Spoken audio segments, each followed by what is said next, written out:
British scientists are preparing for a mission to the moon, which they believe could pave the way for the construction of a lunar observatory. The Lunar Mission 1 aims to drill 100 metres below the surface of the moon to look at whether it will be possible to establish a permanent site at the lunar South Pole. Well, to talk more on this, we're joined by one of the technical advisors to Lunar Mission 1, Professor Richard Holdaway, who's in Great Britain. Professor Holdaway, thanks so much for your time this evening. Can you tell us more about the purpose of Lunar Mission 1?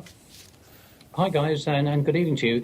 Yeah, let me just clarify one thing. Although it's a British-led mission, it's a truly global program. So we're currently engaged with 60 different countries around the world, including, of course, Australia. And the purpose of the mission is to land on the south pole of the moon, which is a very interesting place geologically for a variety of reasons. First of all, it's a very large impact crater. It's the largest impact crater in the whole of the solar system. So if you think about some of the craters you have in Australia, like Wolf Creek, about a kilometre across, the impact crater on the moon is about 2,500 kilometres across and 13 kilometres down. Now, the reason for going there is because what we really want to do is to find out where the moon came from. And we believe that the answer to that is that about 4.5 billion years ago, the Earth was impacted by a planet about the size of Mars, and that threw a lot of material up into space. And that then coalesced over the next 500 million years into what we now call the moon. So that's why we're going there. As you rightly said, we're going to be drilling down about 100 meters below the surface to bring out some of the material from deep below the surface of the moon and analysing it with a chemistry set, which will be a part of the suite of instruments on the mission. Very advanced technology involved in that as well. And it's to answer the questions about not just where the moon came from, but what else is there under the surface of the moon? Is there stuff there worth mining? Is the moon really a good place to set up a lunar base for what will eventually be exploration of the planets, particularly Mars? Professor, it's been discussed as mining the moon. Is this a scientific venture or a commercial one?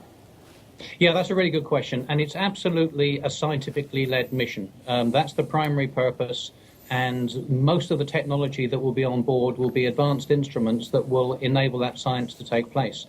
There are other things that we can do as well. We're not going to be doing any mining for minerals, but some of the soil samples or whatever we find below the surface of the moon will give us some clues to what else there is there, and we'll pass that on globally to those that are interested in mining the moon. And the whole program is going to take about 10 years. The first stage, which we're in at the moment, is the fundraising, international fundraising for the design phase. The design phase itself will take about a year. And we've already almost raised the million, just over $1 million Australian dollars that we need to make the program happen. People are pledging around the world. The website, which you can see above me, www.lunarmission1.com, has all the information about pledging as well as information about the science and the technology. And people can pledge and are pledging anything from a few dollars right up to several thousand. And that gets them not just information on the project, but actually involvement in the project. Indeed. Some of that involvement, I must say, Professor, when you read about it, sounds a little gimmicky, luring prospective investors with the chance, for example, to deposit a strand of their hair on the moon in a time capsule or a box. How much does that gimmickry or the perception of gimmickry perhaps dilute from the seriousness of the mission? Well, we're trying to make it very clear that it is absolutely a science-led mission. You say gimmickry. One of the things we're doing, apart from the possibility of placing human hair in canisters underneath the moon, which some people have said that they're extremely interested in doing, the main legacy there is going to be actual digital memory. And that's what most people are interested in. It's having photographs, videos of their family, of their life history, as well as an archive that will be put together for the whole of human history that will be buried deep below the surface of the moon. So we're drilling down 100 meters, but only in a borehole about 2 inches wide, taking the samples of the lunar surface and underneath the surface out, and just replacing it with digital memory primarily. And we can do that for why would anyone want to put something like 100 million people. But it is very clearly a science-led mission. Could I just ask, why are people telling you that they want to put their memories, family memories, personal stuff, even their DNA, on the moon? Why would anyone want to do that?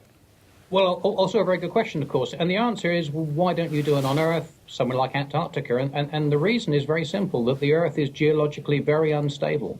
We know that, of course, from the number of volcanic eruptions and the number of earthquakes. The moon isn't like that. The moon is very, very stable. And therefore, anything that we put underneath the surface of the moon is going to be there for, a billion or so years. Professor, I'm interested in what has been the time lag in getting back to the moon. Why are we doing this now? Why has it taken so long to launch a mission like this? Well, of course, there have been other missions to the moon since the days of Apollo. Apollo brought back samples of moon rock, but that was a long time ago. There have been a number of orbiters there, and the Chinese indeed landed on the moon earlier this year. I think the reason why it's taken a long time for Europe and the United States and Australia and so on to be interested and put together a mission to go back to the moon is because there is huge public interest, and particularly from children, in space science, real science. And one of the problems we have really around the world, and I suspect it's the same in your country as it is here, is we still can't get hold of enough engineers. And the space program is one of the very best ways of getting children interested in science, interested in technology, not just as a hobby, but in terms of their professional career. And in the UK, I don't know how it is in Australia, but in the UK, the space sector is the fastest growing sector in the whole of the economy. It's growing at 4 times the rate of growth of the economy. It's nearly 100,000 people. Interestingly, one of the most successful programs we've ever had here in Oxfordshire on the space program was the world's most advanced instrument ever built for measuring sea surface temperature from space. And that's an integral part these days of weather forecasting. We did that jointly with university groups in industry in Australia. So Australia has a real pedigree in terms of very advanced technology, even though your space program overall is not very large compared to NASA and the European Space Agency.